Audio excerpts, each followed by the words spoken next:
Welcome. I'm your host, Malcolm Gallagher, from our BizVision studios in the UK. You're watching the BVTV network.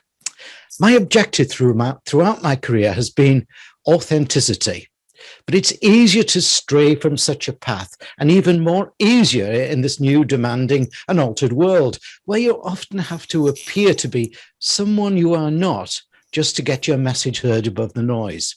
But if you take the time to grasp and implement the learning from our guest today, then you can achieve your true you and not a clone of a corporate playbook. Let's meet the author of Authenticity Awakened. Welcome, Vicki Znavor. I keep getting that, but Vicki Znavor. Go on, say it. Hello. Go on, Hello, Malcolm. It's Vicki Znavor. Yes, so nice to see you. Yeah, I just wanted you to pronounce again for me, because it is a really unusual surname. Where's it from? Yes, it is unusual, and it's from Croatia. Ah, yes, my husband's from Croatia. Well, his family is. What a lovely place to go on holiday when you can. That's right. I hope we'll be able to travel again soon. Yes. Now, we're in a very warm northeast of England, which is very unusual. And I believe you've got our British weather there where you are. We certainly do. It's 3 degrees Celsius today. So, and in fact, we had a little snow this morning. Ah, that's near Chicago, is it? Yes, I'm about an hour outside of Chicago.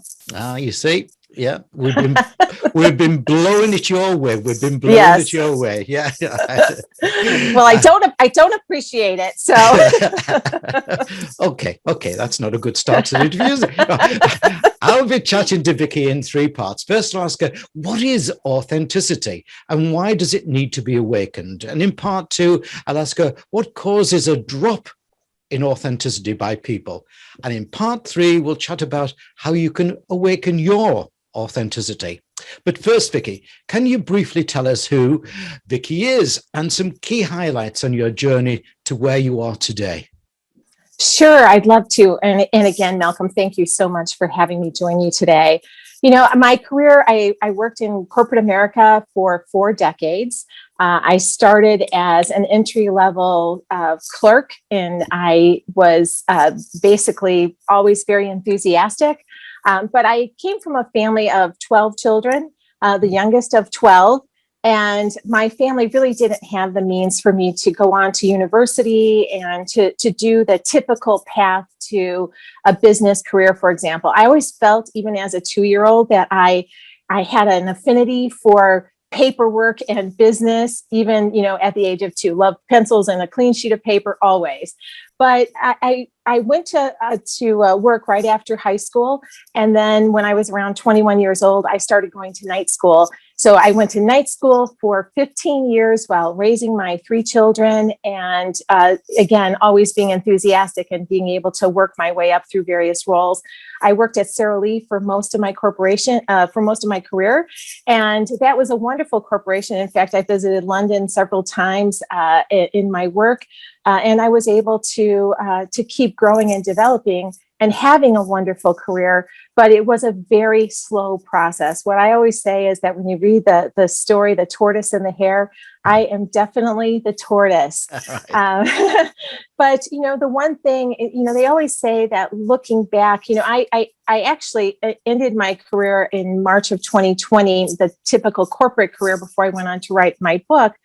But I ended my career in the C-suite as a chief human resources officer. And I had responsibility for thousands of people and their families. And I think looking back, that whole long journey that I took in my career gave me an opportunity to better connect with employees as human beings, and to help I had a very strong financial curiosity and affinity as well. How do you spend money, the corporation's money and your own, in a thoughtful way? And all of those experiences, while at the time I was experiencing them, led me to become who I am. And I'm so grateful for having taken that long, slow path, because I felt like it has many lessons to learn for people who are just coming up in their career, and certainly for leaders as well. Brilliant. Vic, let's get started on authenticity. I mean, I Mhm. love the subject of the book because I genuinely have been trying to be authentic throughout my life. It's Yes. sometimes a bit hard because you're told, use this script or whatever it may be. So in part one, what may seem a silly question, but does need explaining, I believe, is what Mhm. is true authenticity and why does it need to be awakened, as you say in your book? Yeah. Well, I came up with a definition, which is authenticity is attained by knowing who you truly are, knowing what matters most to you, and showing up in the world in a way that reflects that to the extent that you wish to do so. So I'm not an advocate of telling all of your life story to just anyone that you meet at work or things like that. And certainly organizations have cultures where certain behaviors aren't appreciated. But it is, if you start with knowing who you are, and that sounds really easy to do, but it takes most of us a long time to Hmm. truly understand who we are. But deciding who you are, what matters to you, and how you're going to show up is really a great start. Yeah. Don't you think, though, sometimes when people start to do who you are, they defer to who they think somebody thinks they should be rather than the truth?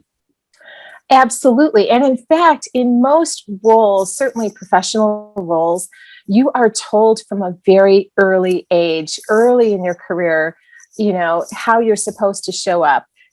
Do it this way, talk this way. When you get your performance reviews, for example, oftentimes the feedback will be, well, you said it perfectly, but there's always that. And then it would have been much better if you would have done it this way. Mm. And so what you learn is if I do it a certain way, that's where the rewards will come to me. But I think that what's so important for us to ultimately understand is not all rewards are those that you really should value as much, that you have to learn. Certainly, we all have to make and earn a paycheck. And I get that completely, especially in the times that we're in now. But it really is, don't lose your way because somebody is telling you who you are, or frankly, who you aren't. I'll share a quick story in that. Mm. Early in my career, I was sitting down across from a vice president of tax. I started out in the tax department and I was 21 years old. And he said, well, what do you want to become in your career? And I said, well, I would really like to be a tax analyst. And he started laughing, in literally laughing, and said, you will never become a tax analyst because you're not a strategic person. Now, in retrospect, I know I was 21 years old. I wasn't yet supposed to be strategic. Yeah. And in fact, as my career progressed, I ultimately, over a period of 25 years or so, I ultimately achieved a higher level than he did. But if I had listened to him, I would have said, oh my gosh, I can't even be this next level tax analyst. So I'll just, sort of sit back and accept my fate, so to speak. And I wasn't willing to do that. And Mhm. my advice to other people is, once you know who you are, don't let anybody else tell you who you are. And that's why this is such a powerful tool. Yeah, I am totally with you entirely. That the times I've worked for corporates in the past, I don't know, obviously, because they wouldn't have me because I try to be authentic. Right, Mhm, right. Vicky, before we move to the next part, I'd just like to remind viewers and listeners of your website URL, which is, viewers, obviously you can see it on the screen behind me, but for listeners, let me spell that out to you. Now, Vicky is Vicki, and that lovely surname of hers is spelt as Znavor. So it's VickiZnavor.com. Yes. Okay.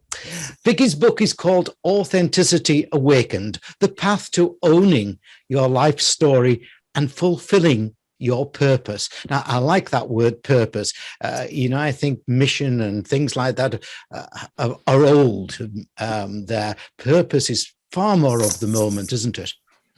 Yeah. And I think one of the things that we have to worry about a little bit is that whenever something becomes a buzzword, The meaning gets lost.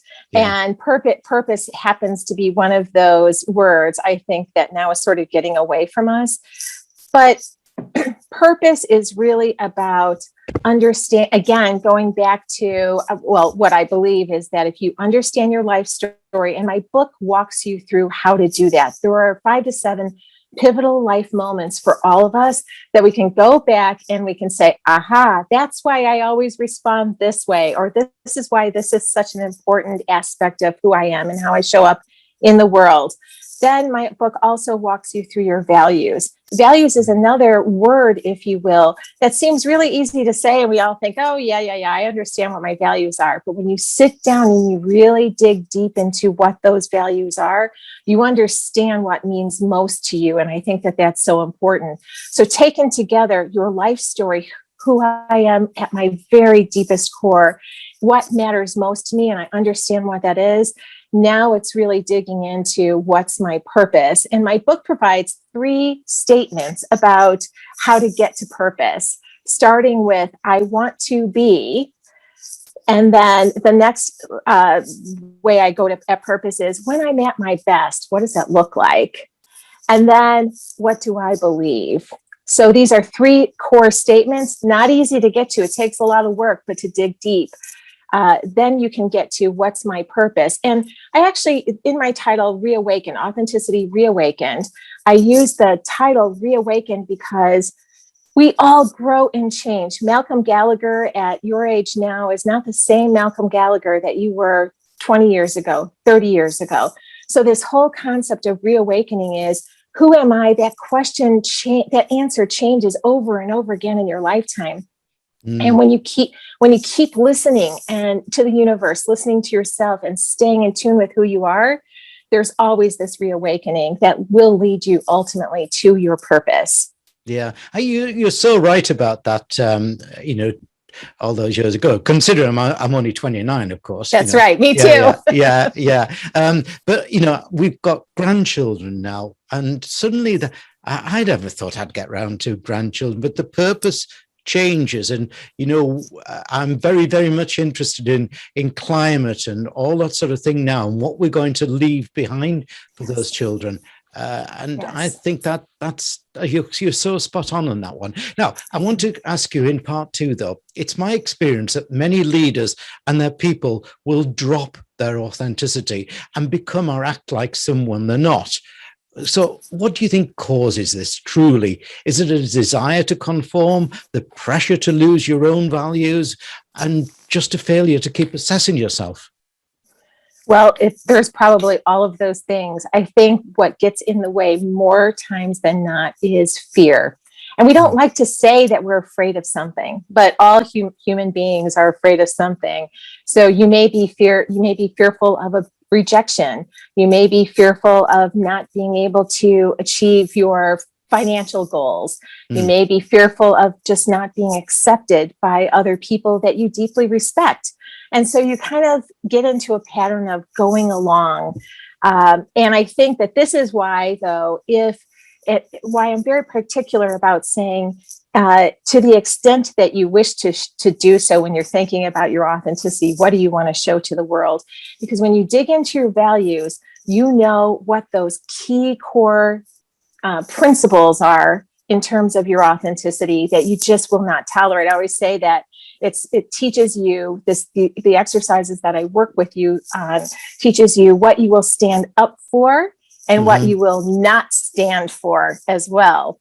And so, for example, one of my key values is that I will not tolerate racism, and I don't care who it comes from. No, yeah. So these are things so that if you're sitting at a table, regardless of where you are in an organization, once you know who you are and you know those values, you become much more confident about how you're going to speak up, if you will. And you can do it professionally. So I certainly don't advocate being rude or hostile in any way, But if something does come up, I don't care what level you're at, you can find a voice for yourself to say, I'm sorry, but I really need to understand this, or I do not accept this. I feel that it should be this way, or here is my point of view. And you don't have to expect somebody to agree with you, but you do find a voice to say, here is my point of view. And I will tell you,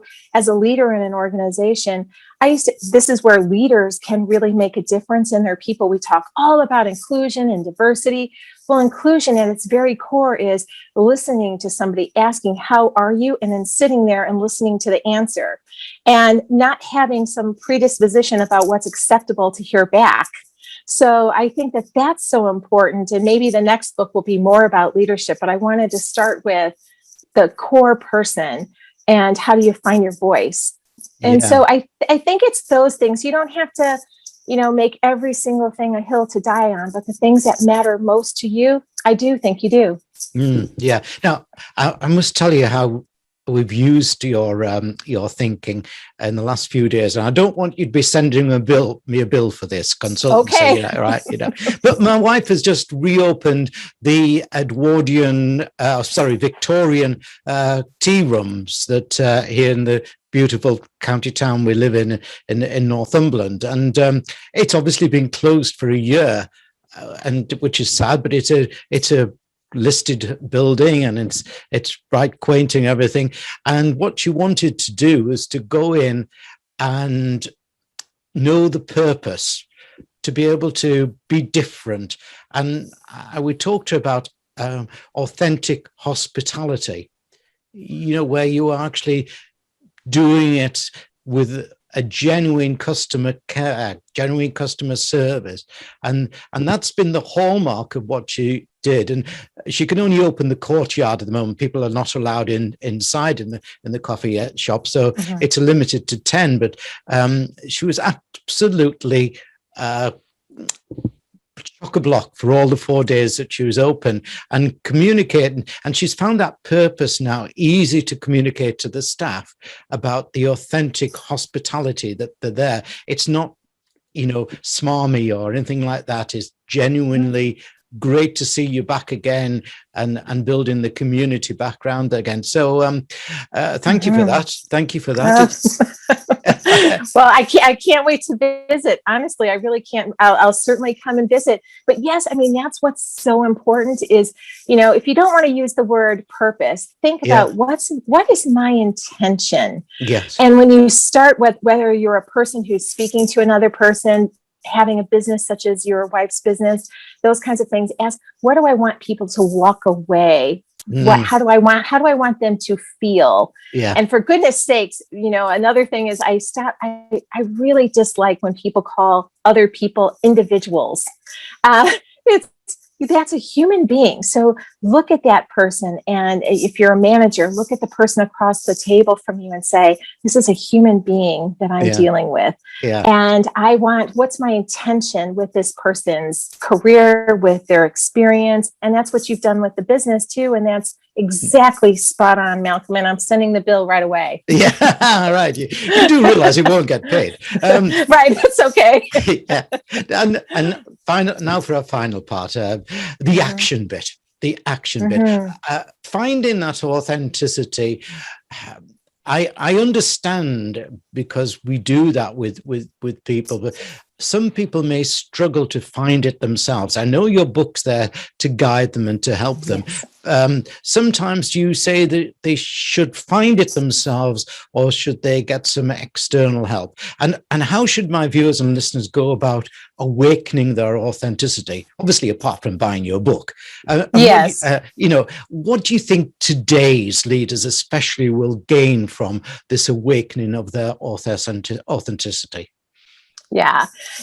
Again, if you're a leader in an organization, I would say that one of the most important things is if you're out there talking about, and you talk a lot about integrity, Malcolm, in your podcast and in the work that you do, is if you're out there talking about integrity, for example, or you're out there talking about inclusion, ask yourself, how am I going to facilitate these things in my organization in a truly authentic way? How am I showing up?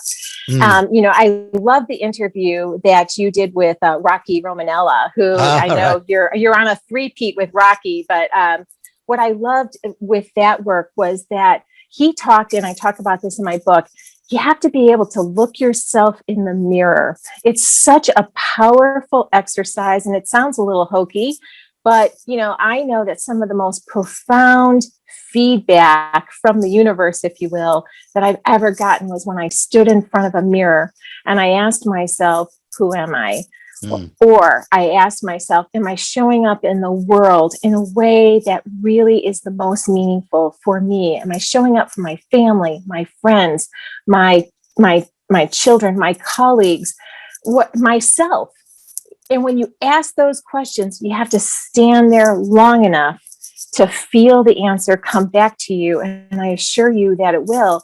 And when you're not living up to your own values, you will feel it at your core. I guarantee that it's a powerful exercise. Then I would say start there. And you know what? You know the answers. You already know the answers. It's just in this very busy world that we have, we don't stop and stand still long enough to actually get the answers back. And then we have to figure out, okay, if we're not showing up in the way that's most important, what are we going to do about it? Yeah. And you have to come up with a plan. That's really, really true. And it is fascinating about authenticity as well, because I think there's a difference between those people who are doing it for today, but it's against those people who are doing it for others for tomorrow. Sadly, we in the UK, we've just buried this last week the Duke of Edinburgh, the Queen's long serving husband and consort, and he was being fondly remembered for what he gave back. And I've just got this strange feeling in my waters, as the expression goes, that through your book, people actually feel that they can learn what they can put back into the pot. Right, absolutely. And it's important to know, I believe at my very deepest core, that we are all here for a reason. And, some people say, well, I'm just a mom, or I'm just a dad, or I'm just a whatever. Those are all the most important roles that we have. Yeah. And so I would say, know that you're here for a reason. When I started out with the book, I was inspired by a book called Finding Your Strength in Difficult Times by David Biscott. And the quote that was so inspirational was, the purpose of life is to discover your gift. The work of life is to develop it. The meaning of life is to give it away. And that truly is what this is all about. We're here so that we can make our tiny little mark in the world and leave something better than what we found. Yeah. I know this pandemic has been awful to everyone, and continues to be so in the world, particularly at the moment in India there. But I think what it has done, it's prompted people to actually step back and do exactly what you're saying and look at themselves, find out who they are. And also, I think it's also prompted a lot of leaders. And I've interviewed 500 plus since last March there, to look at themselves, look at what they're about, and sort of say, yes, maybe I shouldn't be the bully that I've been. Maybe I should be letting my people grow. For years, I've tried to maintain my authenticity as part of my own values. I truly believe if you lose it, then you lose your way. Today's leaders need more than ever to be authentic and deliver authenticity throughout their business. In fact, I suggest authenticity can lead to a competitive advantage. Thanks, Vicki, for a very enlightening awakening. Thank you so much, Malcolm. I loved being with you and having this conversation.